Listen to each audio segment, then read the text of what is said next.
वाटतंय की मानधन जे आहे ते काही रखडलेलं नाही. आम्ही वेळोवेळी त्या संदर्भातला आढावा घेत असतो आणि मानधन जे वेळेवर त्यांच्यापर्यंत उपलब्ध व्हावं या दृष्टिकोनातून विभाग आम्ही त्याच्यावर अतिशय बारकाईने लक्ष केंद्रित करून असतो. महिना टू महिना त्यांचं मानधन जे आहे हे त्यांच्यापर्यंत पोहोचलेलं आहे.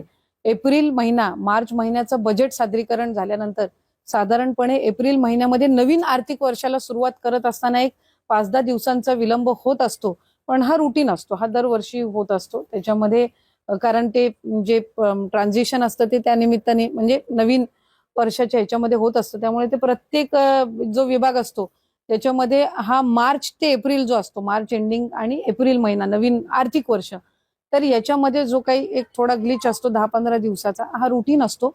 पण मानधन कुठल्या महिन्याचं त्यांचं रखडत नसतं आणि आम्ही त्या संदर्भामध्ये अतिशय लक्ष केंद्रित म्हणजे प्रॉपर त्याच्यावर आम्ही तुम्ही पाहू शकता इथे GR मुख्यमंत्री माझी लाडकी बहीण योजनेसाठी सन 2025-23 या आर्थिक वर्षामध्ये निधी वितरण करण्याबाबत हा GR आहे. तर महाराष्ट्र शासन अंतर्गत हा GR आले